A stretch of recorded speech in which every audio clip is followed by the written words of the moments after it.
귀한 찬양 감사합니다. 방금 부른 찬양 가운데에 구절이 되게 마음에 와닿았습니다. 내 마음의 노래로 주님을 찬양하리라 라는 구절이 제 개인적으로 되게 마음에 와닿았습니다. 사랑하는 성도님들도 마음에 노래할 게 있으시죠? 예, 두 분밖에 없으시군요. 아쉽습니다. 다 있으신 줄로 압니다. 우리가 하나님을 찬양하는 그 노래가 있어야지만이 정말 예배가 예배될 수가 있습니다. 또 우리가 올려드리는 찬양과 기도가 하나님이 받으시는 향기로운 제사가 될 줄로 믿습니다. 지난날에 내 삶 가운데 역사하셨던 하나님을 늘 기억하시고 또 지금도 역사하시고 나의 삶의 끝까지 동행하실 그 하나님을 늘 믿음으로 바라보셔서 주님을 위한 노래를 많이 올려드릴 수 있는 저와 여러분들이 되시기를 주님의 이름으로 축복합니다. 그렇습니다. 우리가 하나님을 노래할 수 있는 가장 중요한 것은 바로 하나님이 사랑하는 아들을 우리의 죄값을 위하여서 이 땅에 보내주셨다는 겁니다. 그리고 사흘 만에 부활하셔서 하나님 보좌 우편에 앉으셨고 그렇게 창세전부터 우리에게 주고 싶으셨던 그 복, 바로 성령을 다시 우리에게 보내주셨습니다. 그리고 때가 되면은 다시 오시겠다고 우리에게 약속해 주셨습니다. 성경의 가장 큰 핵심이 지나갔는데 아무도 아멘하지 않으셨습니다. 그래요. 타이밍을 못 잡으시는 건 아니시겠죠? 자꾸 하나님 앞에 이렇게 건강하게 반응하는 것은 되게 중요합니다. 하나님이 우리를 심각하게 보지 않으십니다. 만약 우리를 심각하게 보시고 우리가 오늘 짓는 죄들을 계수하고 싶으셨다면은 그 아들이 있어야 할 자리에 저를 걸으셨을 것이고 제가 지었던 모든 죄들을 확실하게 다 응징하셨을 겁니다. 그런데 당신의 아들을 그 십자가에 걸으셨다라는 것은 그 언약궤에 대제사장이 1년에 한 번씩 피를 뿌려서 그 안에 있었던 율법과 모든 인간의 허물을 덮어주셨던 것과 마찬가지로 그 보혈이 오늘도 여전히 믿는 자들에게는 우리의 허물을 덮어주시고 하나님 앞에 설 수 있도록 만들어 주신다는 겁니다. 이 믿음을 붙들고 오늘도 또 우리 앞에 놓여진 믿음의 여정을 늘 승리할 수 있기를 주님의 이름으로 축복합니다. 성경 누가복음에 보면은 독특한 점이 하나가 있습니다. 마태복음이 옴니모스와 모음집과 같은 형식으로 구성되어져 있는 것과 반면에 누가복음은 지리에 따라서 저자가 계속해서 하고 싶어하는 메시지를 기록하는 것을 볼 수 있습니다. 마태복음은 씨 뿌리는 자라든지 비유죠, 그리고 산상순 이런 것들을 하나의 주제로서 모아놓은 모음집 형식이지만은 누가복음은 제일 처음에는 갈릴리에서 있었던 일들, 지리적으로, 그리고 사마리아에서 있었던 일들, 그리고 마지막으로 예루살렘에 있었던 일들을 누가는 계속해서 추적하면서 기록하고 있습니다. 그 내용은 예수님이 하셨던 그 놀라운 설교와 말씀들, 그리고 예수님이 베푸셨던 그 놀라운 비유들, 그리고 예수님이 그 이스라엘 땅에 있었던 백성들에게 베풀어 주셨던 그 기적들을 기록하고 있습니다. 그런데 유독 유대와 사마리아 지역에서 보면은 독특한 반복 구절이 나오는 것을 볼 수가 있습니다. 그것은 예수께서 예루살렘으로 가실 때에라는 그런 구절입니다. 누가복음을 많이 읽어보신 분은 아시겠지만은 저자가 계속해서 그 구절을 반복해서 얘기합니다. 예수께서 예루살렘으로 가실 때에. 누가는 이 부분을 의도적으로 반복하고 있는 것입니다. 지금 예수님이 유다와 사마리아에 계시지만은 예수님의 시선이 계속 예루살렘을 향해 있다라는 것을 우리로 하여금 깨닫게 해주기 위하여서 그렇게 기록하고 있는 것입니다. 그러면 그 예루살렘에서는 예수님을 향해서 무엇이 기다리고 있겠습니까? 칭찬일까요?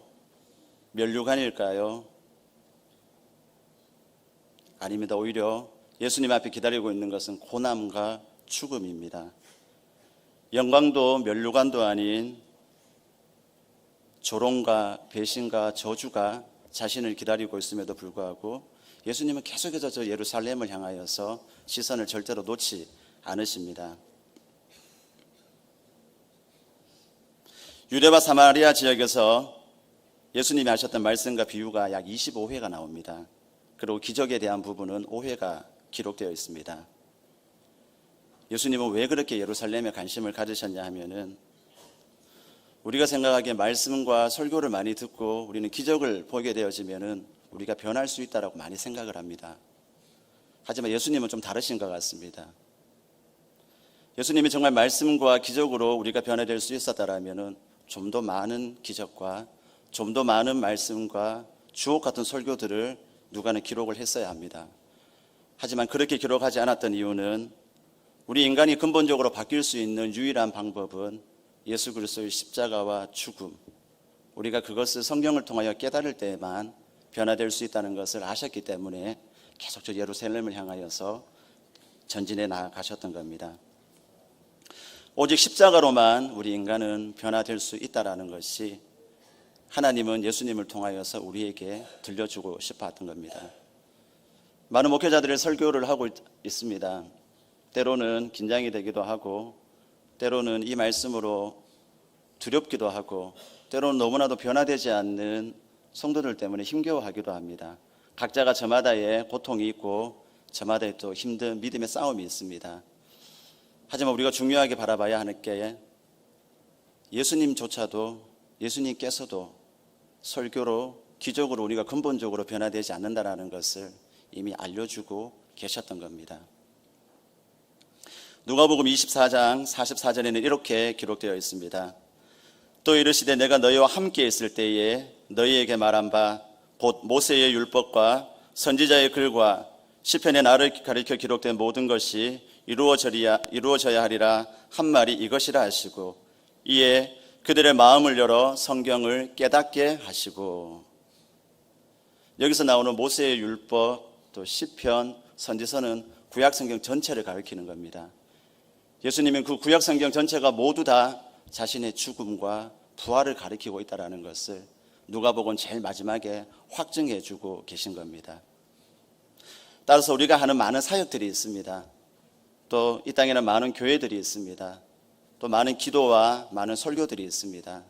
근데 그 안에 십자가가 빠진다면은, 그 안에 십자가와 부활이 빠진다라면은 그것은 우리에게 온전한 생명을 줄 수 없다라는 것을 하나님은 예수님을 통하여서 우리에게 전해 주시는 겁니다. 감동적인 설교와 또 감동적인 예언은 우리의 마음을 뭉클하게 할 수도 있고, 또 그러한 아름다운 멘트들은 우리의 잠깐적인 것들을 일으키는 데는 도움이 될 수가 있습니다. 하지만 그것은 우리를 근본적으로 변화시키지 못합니다. 만약 그랬다면 수련회에서 은혜 받았던 많은 학생들이 지금 다 선교사로 나가야 합니다. 근데 교회도 잘 안 나오는 친구들이 사실 너무나도 많다라는 겁니다. 이것은 우리로 하여금 무엇을 바라봐야 하고 또 우리가 하고 있는 모든 믿음의 방향이 무엇인지를 우리로 하여금 다시금 깊이 생각할 수 있도록 만들어주는 것이라고 할 수 있습니다. 변화에는 두 가지가 있는데요. 하나는 나무가 책상으로 바뀌는 것과 같은 겉모양이 바뀌는 변화가 있습니다. 그리고 또 하나는 독소인 나트륨과 염소가 만나서 소금이라는 아주 멋진 물질로 바뀌는 그런 근원적인 변화가 있습니다. 영어로는 이런 것을 트랜스포메이션이라고 합니다. 근데 하나님은 우리에게 근원적인 변화를 주고 싶어 하신다는 겁니다. 그냥 겉모습이 일시적으로 변하는 것이 아니라 우리의 근원 자체가 근본적으로 바뀌어져서 하나님 나라의 자녀로서 또 하나님 나라를 세우는 그 인자의 모습으로 우리가 이 땅을 살아가기를 바라신다는 겁니다. 하지만 많은 믿음의 사람들이 이 하나님의 뜻과 마음을 잘 몰랐습니다. 그래서 하나님 앞에 나올 때에 잘못된 태도로도 많이 나왔고, 또 하나님 앞에 기도하는 것이 일평생 이 땅의 복만을 구하다가 마치는 경우도 있었던 것을 우리는 많이 봅니다. 하지만 우리가 십자가를 바라볼 때에 그 십자가의 도를 추구할 때에는 그곳에는 반드시 하나님의 능력이 나타납니다. 그래서 바울은 고린도전서 1장 18절에 이렇게 말씀합니다. 십자가의 도가 멸망하는 자들에게는 미련한 것이요 구원을 받는 우리들에게는 하나님의 능력이라. 십자가가 미련해 보인다라면은 우리는 너무나도 두렵지만 멸망하는 쪽으로 가고 있는 것입니다. 하지만 저 십자가가 하나님의 능력이라는 것이 믿어지고 있다라면은 내가 올바르게 전성을 향하여 가고 있다라는 것을 이 말씀을 우리에게 확증시켜 주신다고 할 수 있습니다. 이처럼 하나님 우리에게 근본적인 변화를 주고 싶어 하시는데 우리 인간이 그 뜻에 잘 부합하지 못할 때가 많습니다. 그래서 하나님은 오늘 본문에 등장하는 야곱을 통하여서 오늘을 살아가는 우리가 어떻게 변화되기를 바라시는지를 우리에게 들려주시기를 원하십니다. 그런 맥락을 가지고, 그런 배경을 가지고 본문을 한번 보도록 하겠습니다. 오늘 본문에 보면 야곱은 부엘세바를 떠나 하란을 향하여 여행하고 있었습니다. 이유는 형 에서가 보복할 것이 너무 두려웠기 때문입니다. 또 하나는 거기서 아내를 구하려고, 즉 엄마의 친정이었던 그 외가에 가서 자신의 아내를 구하기 위하여서 하란을 향해 가고 있었습니다. 해가 저물어 가자 그는 야영을 할 만하고 밤을 지낼 만한 좋은 자리에 멈췄습니다. 그곳에서 그는 돌베개 하나를 베고 잠을 청합니다. 이때 야곱의 나이가 약 70에서 77세로 추정합니다. 그의 많은 나이 탓 때문이었었는지 아니면 이동하느라 고되었는지 그는 금세 잠이 들었습니다. 그리고 꿈을 꾸게 됩니다. 그 꿈에서 그는 땅으로부터 하늘까지 연결되어져 있는 놀라운 계단을 보게 됩니다. 그리고 그 계단의 저 끝에 하나님께서 계신 것을 보게 되고 그 가운데를 천사들이 오르락 내리락 하는 것을 보게 됩니다. 그때 주님이 야곱에게 말씀하십니다. 나는 너의 할아버지 아브라함과 너의 아버지 이삭의 하나님인 여호와이다. 네가 누워있는 이 땅이 너의 것이 될 거다. 내가 너와 너 자손에게 이 땅을 줄 것이다. 너의 자손은 땅의 먼지처럼 많아질 거고 그들이 동서남북 모든 방향으로 퍼져나가게 될 거다. 그리고 땅의 모든 사람들이 너와 너의 자손을 통하여서 복도 받게 될 거다. 더욱이 내가 그 길을 너와 함께 하겠다. 그리고 네가 어디로 가든지 내가 너를 보호해 줄 거고 언젠가 내가 너를 이 땅으로 다시 데리고 올 거다. 내가 너에게 약속한 모든 것을 끝마칠 때까지 나는 결코 너를 떠나지 않을 거다. 이런 약속의 말씀을 그 꿈 가운데서 야곱은 듣게 됩니다. 그에 대한 야곱의 반응은 확실히 주님이 여기 계시구나. 나는 이것을 인식하지도 못했구나. 한편은 또 두려워서 이렇게 말합니다. 이 얼마나 경이로운 일인가. 이곳은 다름 아닌 하나님의 집이고 천국으로 향하는 관문과 같도다. 다음날 야곱은 일찍 일어나서 그 베개 삼았던 돌을 취하여서 기념 기둥으로 세웁니다. 그리고 그 기념 기둥에 감람류를 붓고 그 땅을 예전에는 루스라고 불렸지만은 그 땅을 하나님의 집이라는 의미로 베델로 부르게 됩니다. 그리고 다음과 같은 맹세를 합니다. 만약 하나님이 정말 저와 함께 해주시고 제가 가고 있는 이 여행 가운데 저를 보호해 주시고 제게 필요한 음식과 옷을 공급해 주시고 제가 저희 아버지 집으로 안전하게 돌아오게 된다면 그렇다면 여호와께서는 정말 확실히 저희 하나님이 되실 것이고 제가 세운 이 기념 기둥은 하나님을 예배하기 위한 장소가 될 겁니다. 그리고 저는 하나님이 저에게 주셨던 모든 것의 10분의 1을 드릴 겁니다 라는 아름다운 서원을 하는 것을 우리는 볼 수 있습니다. 이 오늘 본문을 통하여서 하나님이 절망 가운데 어떻게 소망으로 우리를 바꿔나가시는지를 두 가지를 한번 살펴보도록 하겠습니다. 첫 번째로는 나만의 베델 사건이 있어야 합니다. 야곱은 속임수로 아버지의 축복을, 그 장자의 축복을 뺏었다가 형 에서의 보복을 피해 가나안 땅으로 도망가고 있었습니다. 그때 그의 나이는 적지 않은 나이였지만은 그 과정 가운데서 엄청난 고생을 하게 됩니다. 하지만 그가 20년에 걸친 고된 객지 생활 끝에 다시 집으로 돌아오게 됩니다. 늘 장막에서만 거했던 유순한 성격의 그 야곱에게 있어 지팡이 하나만 든 채 황급히 떠났던 그 여행은 힘들고 어려운 도피길이었을 겁니다. 정말 진정으로 힘들고 괴로웠을 것이고 또한 혼자라는 것에 대한 외로움도 가득했을 겁니다. 안정되고 편안했던 그의 삶에 절망적이고 힘든 시련이 닥쳐왔지만은 하지만 희망과 소망이 있는 것은 하나님이 이 일을 선용하셔서 하나님과의 깊은 영적 교제를 맛보고 불타는 신앙이 다시금 일어날 수 있도록 해주는 놀라운 베델 사건이 되었다라는 겁니다. 우리가 우스갯소리로 그런 얘기를 많이 합니다. 모태신앙을 이것도 못해 저것도 못해 할 수 있는 게 아무것도 못해. 그래서 모태신앙이라는 얘기를 많이 합니다. 사실 야곱도 모태신앙입니다. 어렸을 때부터 하나님을 다 알고 있었고 하나님이 누구신지 또 하나님이 우리 가정에 우리 가게에 어떤 일을 했는지 그는 다 깨차고 있었습니다. 야곱이 들어서 알고 있었던 내용들은 너무 많지만 몇 가지만 살펴보면은 이미 뱃속에서 어머니인 리브가가 쌍둥이 임신을 했었을 때 리브가는 여호와께 그 사연을 가지고 와서 이렇게 아뢰입니다. 지금 뱃속에서 두 아이가 싸우고 있습니다라고. 그때 하나님이 이런 말씀도 주셨습니다. 네 복중에서 두 민족이 나뉘고 이 민족이 저 민족보다 강하며 큰 자가 어린 자를 섬기리라. 아마 야곱의 엄마였던 리브가는 어렸을 때부터 계속 야곱에게 이런 얘기를 해줬을 겁니다. 작은 자가 큰 자가 될 것이고 야곱이 자기가 동생이었었기 때문에 이 말을 늘 생각하고 있었을 겁니다.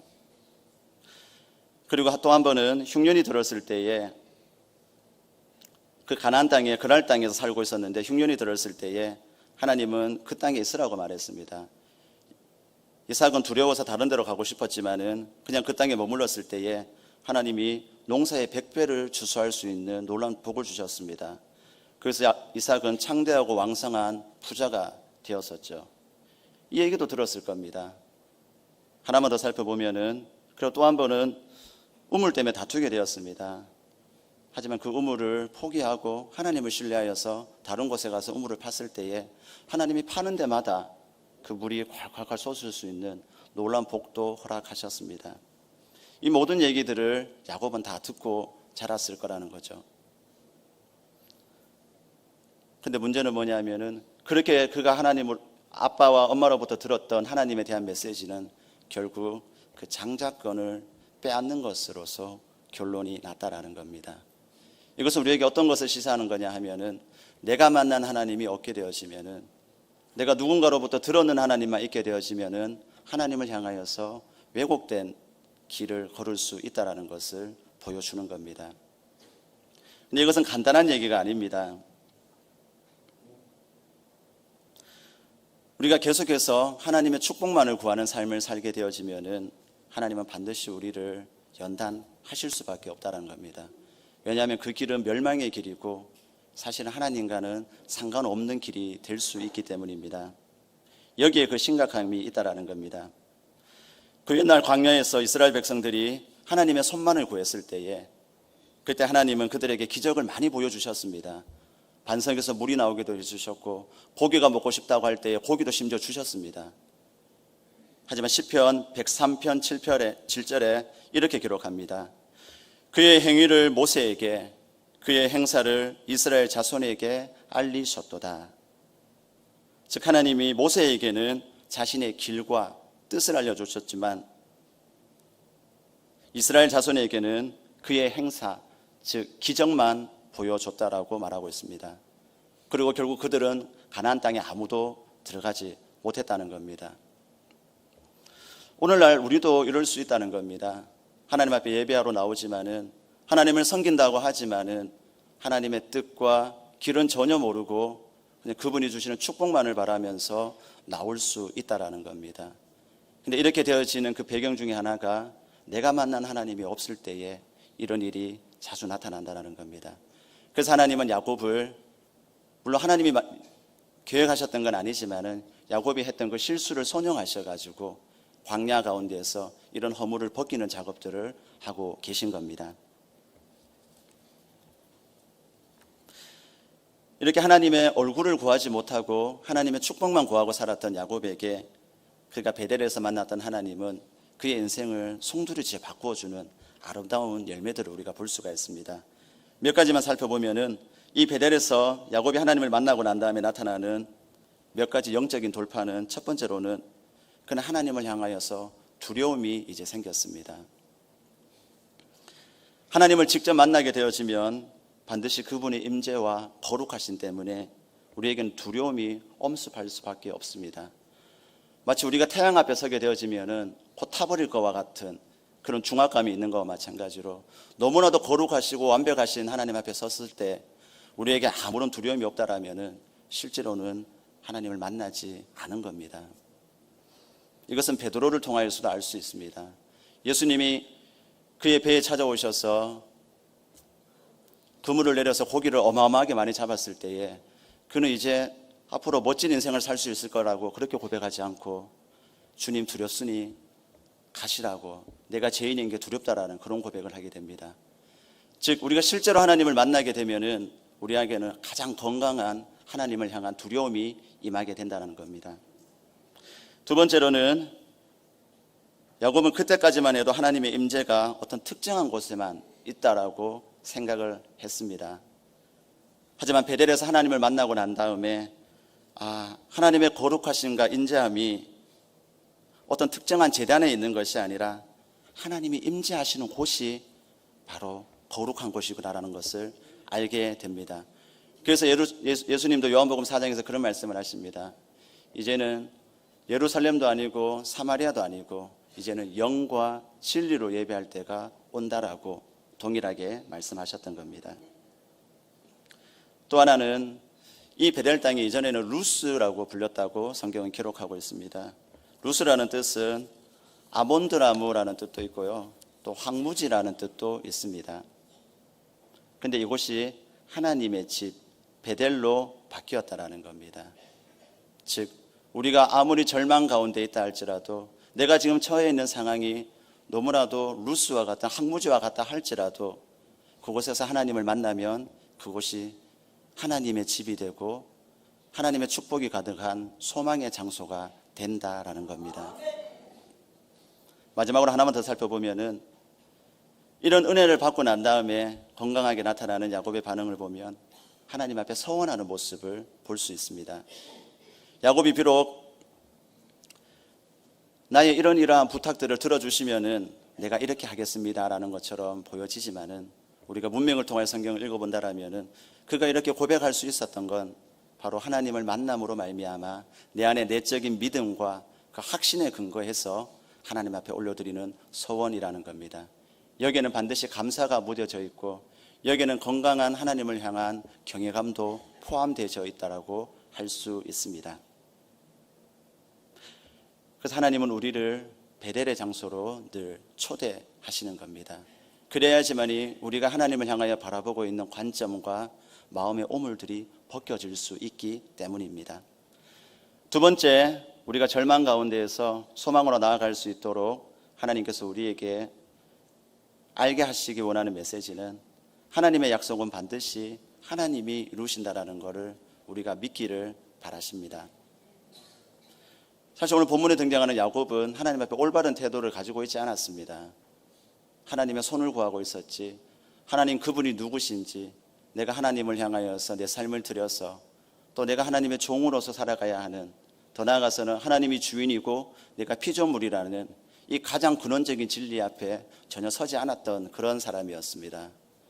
하지만 그가 베델에서 하나님을 만나고 나니까는 그곳에서 그는 근본적으로 많은 것들이 바뀌었는데, 그 바뀐 게 야곱이 하나님 앞에 결단 기도를 했거나 아니면 40일 철야 기도를 했거나 아니면 300일 금식 기도를 했거나 이러지 않은 상황에서 일어났다는 것을 우리가 봐야 한다는 겁니다.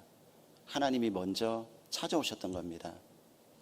이렇게 허물이 많고 부족했던 야곱이었지만은 하나님이 그 꿈 가운데에 먼저 찾아와 주셔서 그에게 사닥다리를 보여주셨다는 겁니다.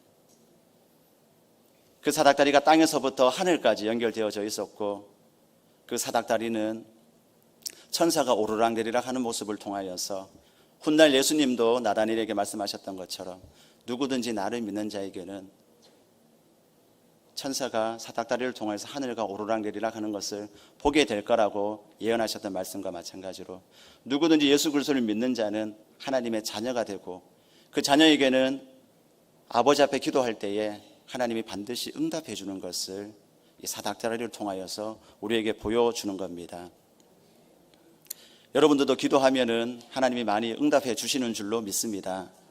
우리가 이것이 가능한 이유는 바로 사닥다리의 본체이신 예수 그리스도께서 땅과 하늘에 끊어진 것을 연결해 주셨기 때문입니다. 그래서 우리가 예수 그리스도의 이름으로 기도하는 겁니다. 나의 공로나 나의 어떠함이 아니라 주님이 나를 위하여서 흘려주셨던 그 핏값과 그 놀라운 대가의 지불 때문에 우리가 하나님 앞에 기도할 수 있는 것이고, 그렇게 기도할 때에 하나님께서 우리에게 응답해 주는 겁니다. 이 모든 것들이 이루어질 수 있는 것은 다 사닥다리 때문이라는 겁니다. 이 사닥다리는 철저히 예수 그리스도를 보여주는 예표라고 할 수가 있습니다. 즉 하나님은 엉터리와 같았던 야곱의 신앙에서도 예수 그리스도를 먼저 보여주셨던 겁니다. 즉 나의 은혜로 네가 내 앞에 서게 될 것이고, 내가 했던 약속들은 내가 이루는 거라는 것을 야곱에게 알려주고 싶었던 겁니다. 우리는 이러한 예를 야곱의 할아버지였던 아브라함을 통해서도 너무 잘 알 수 있습니다. 하나님은 아내 사라가 불임인 상태였었지만 그녀를 통하여서 어마어마한 자손이 생길 거라는 놀라운 축복의 말씀을 주셨습니다. 하지만 시간이 지나도 그 약속이 이루어지지 않는 것처럼 보였습니다. 그래서 아브라함이 취했던 방법은 사라의 몸종을 통하여서 자녀를 낳고 그 자녀를 자신의 후손으로 삼는 그런 방법이었습니다. 하지만 하나님은 그게 아니라고 얘기했습니다. 하나님이 약속한 사람은 하나님의 때가 되면 주실 거라고 계속해서 강조를 하셨고, 그가 75세에 받았던 그 약속이 결국은 100세에 아브라함도 사라도 도저히 아이를 낳을 수 없는 완전히 불능의 상태가 되었을 때에 하나님은 자신의 약속을 이루셨던 것을 우리는 잘 알고 있습니다. 이처럼 하나님이 우리에게 어떤 약속을 주셨다라면은 그 약속은 우리가 이루는 것이 아닙니다. 그것은 철저히 하나님의 방법과 하나님의 자원을 가지고 이루시는 겁니다. 그리고 우리에게 요구하는 것은 그것을 믿고 인내하는 싸움을 우리가 하기를 바라시는 겁니다. 바로 하나님의 약속을 받는 장소가 성경은 늘 광야였습니다. 오늘 본문에 나오는 야곱도 이 베델이 또 훗날 라반의 집도 그에겐 다 광야였던 겁니다. 그 광야에서 하나님의 놀라운 약속의 말씀을 받았고, 정말로 그 약속의 말씀이 자신의 삶에 다 이루어지는 것을, 더 나아가 할아버지에게 하셨던 그 약속의 말씀들이 이루어지는 것을 그는 보았습니다. 히브리어로 광야를 미드바르라고 합니다. 그리고 미드바르의 동사형은 다바르라는 뜻입니다. 다바르라는 단어입니다. 이 단어의 의미는 하나님의 말씀을 듣고 따르다라는 뜻입니다. 그 광야가 담고 있는 뜻이 바로 하나님의 말씀을 듣고 따르다. 즉 하나님이 진정한 하나님의 자녀가 될 수 있도록 훈련하시는 곳이 바로 광야라는 곳이고, 그 훈련의 핵심은 바로 하나님의 음성을 듣고 따를 수 있도록 만드는 것이 아버지의 뜻과 길이라는 것을 우리는 알 수 있습니다. 그럼 오늘날 우리에게 광야는 어디가 될 수 있겠습니까? 정말 광야로 가야 할까요? 그렇진 않을 것입니다. 예수님이 말씀하셨습니다. 이제는 더 이상 장소가 중요하지 않다라고 말씀하셨습니다. 오늘 본문의 야곱을 통해서도 말씀합니다. 하나님이 있는 곳이 곧 거룩한 곳이라고 말씀하십니다. 그래서 오늘날 우리에게 필요한 광야는 바로 각자의 기도와 성경을 읽을 수 있는 골방이라고 할 수 있습니다. 이 골방의 시간들을 우리가 사수할 때에 우리는 그릇된 신앙의 길로 가지 않게 되고, 그곳에서 하나님을 만나고 더 나아가서 하나님의 약속을 받게 될 것이고, 더 나아가서 그 약속을 하나님이 이루어 나가시는 것을 우리의 삶으로 간증할 수 있게 될 겁니다. 이제 말씀을 좀 마무리하도록 하겠습니다. 오늘 본문 말씀을 통하여 두 가지 메시지를 전했습니다. 하나는 우리에게 베델 사건이 있어야 한다는 겁니다. 이 베델 사건은 우리 각자가 만나는 인격적으로 하나님과의 만남을 의미합니다. 두 번째로는 하나님의 약속을 하나님이 반드시 이룰 것을 우리가 믿어야 하는 겁니다. 근데 그 장소가 광야입니다. 그래서 우리 각자에게는 반드시 말씀과 기도에 집중할 수 있는 골방이 늘 있어야 합니다. 이 싸움에서 승리하지 못하면 우리는 다른 싸움에서 승리할 수가 없을 겁니다. 왜냐하면 하나님이 우리에게 가장 원하시는 십자가는 바로 날마다 말씀을 가까이 하는 시간, 또 날마다 하나님 앞에 깨어 기도하는 이 십자가를 감당했던 사람들에게 하나님은 그들을 거룩하게 쓰셨고 그들을 통하여 하나님의 나라를 이루어 나가셨던 것이지, 가장 작고 가장 없어 보이는 일들에 신실하지 않았던 사람들을 하나님은 결단코 쓰신 적이 없기 때문입니다. 사랑하는 성도 여러분, 여러분들은 어떠십니까? 각자의 사닥다리가 있으십니까? 없으시다면은 광야와 같아 보이지만은 하나님이 약속의 말씀을 들려주시는 그 골방으로 꼭 가시기 바랍니다. 그곳에서 하나님을 만나시고 그곳에서 하나님의 음성을 들으시고 우리의 아픔과 우리의 절망을 근본적으로 바뀔 수 있는 그 하나님을 만나시기 바랍니다. 이미 그 사닥다리를 경험했지만은 너무나도 되어지는 일이 별로 없는 것 같고 너무나도 힘든 시간을 혹시 보내고 계신 분은 계시지 않으십니까? 그런 분이 계시다라면 오늘 창세기 28장 15절 말씀을 다시 한번 부여잡고 힘을 냈으면 좋겠습니다. 우리 괜찮으시면은 PPT를 보시면서 같이 한번 읽도록 하겠습니다. 시작. 내가 너와 함께 있어 네가 어디로 가든지 너를 지키며 너를 이끌어 이 땅으로 돌아오게 할지라. 내가 네게 허락한 것을 다 이루기까지 너를 떠나지 아니하리라 하신지라. 아멘. 이미 사닥다리를 경험한 사람들에게 주시는 놀라운 약속의 말씀입니다. 우리가 어디를 가든지 하나님이 함께 해주시겠다고 약속합니다. 지쳐있고 도저히 원래 약속한 곳으로 갈 수 없을 것 같다고 할지라도 하나님이 내가 그곳으로 데려가겠다라고 약속해 주고 계십니다. 상황과 문제를 바라보지 마시고 하나님의 약속의 말씀을 꼭 바라보시기 바랍니다. 어떤 한 남자가 죽을 날만을 바라보는 가난한 노파의 집을 찾아갔습니다. 남자는 금방이라도 쓰러질 것만 같은 그 집에서 의자에 앉아 집안을 이렇게 둘러다보는데 문득 저 지저분한 벽에 걸려있는 액자 하나가 눈에 들어왔습니다. 액자에는 그림 대신에 빛바랜 종이 한 장이 끼워져 있었습니다. 남자가 궁금해서 묻자 노파가 대답했습니다.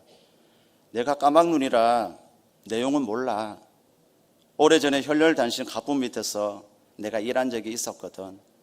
그 양반이 세상을 떠나기 직전에 저 종이를 줬지. 그냥 기념으로 40-50년 저렇게 간직해왔어. 남자는 액자 가까이 다가가서 그것이 무엇인가 살펴보고 나서는 깜짝 놀랐습니다. 이럴 수가, 이거는 그 부자의 유언장이잖아요. 할머니에게 전 재산을 다 물려준다라고 써있네요. 그 노파는 50년 가까이 지독하게 가난하게 살았습니다. 겨우 입에 풀칠을 하기 위해 밤낮으로 고생하며 살았습니다. 자신의 어마어마한 부자인 줄도 전혀 모른 채 노파는 무지로 인하여서 손안에 있는 그 막대한 부를 전혀 누리지 못하고 생을 마감했습니다. 너무나도 슬픈 스토리인데요. 예수 그리스도의 십자가를 알지 못하면은 우리 역시 이럴 수 있습니다. 예수 그리스도의 그 십자가에는 모든 것들이 다 있습니다. 하나님의 능력과 지혜와 부와 그 모든 것들이 다 담겨져 있습니다. 그것을 하나님은 우리가 사용할 수 있도록 사닥다리, 즉 예수 그리스도의 이름을 우리에게 주셨습니다. 그런데 우리는 절망적인 상황, 힘들고 어려운 상황이 생기면은 늘 그 문제만 바라봅니다. 마치 이 노파처럼. 그러면 우리 삶에는 아무 일도 일어나지 않을 겁니다. 실제로 그것은 믿음으로 사는 것도 아닙니다. 그럼 하나님이 우리에게 절망을 소망으로 바꿔주시고 우리에게 날마다 놀라운 승리하는 삶을 살기 위하여서 오늘 우리에게 주신 것은 바로 그 과거 야곱에게 주셨던 사닥다리, 오늘날에는 예수 그리스도의 그 이름으로 우리가 하나님 앞에 기도하는 겁니다. 그때 하나님이 우리의 삶 가운데 함께 하시는 증거들, 또 하나님께서 우리를 얼마나 축복하시고 복되게 하시는지를, 더 나아가서 나를 통하여서 모든 민족이 복을 받는 그 놀라운 삶에 하나님이 나를 얼마나 멋지게 쓰는지를 우리는 보게 될 것입니다. 이러한 비전이 저와 여러분들에게 있었으면 좋겠습니다. 그리고 이 비전을 가지고 각자에게 주어진 그 십자가를 잘 감당하시고 날마다 승리하는 삶을 사셔서 하나님께 영광 올려드릴 수 있는 저와 여러분들이 다 되시길 주님의 이름으로 축복합니다. 기도하겠습니다.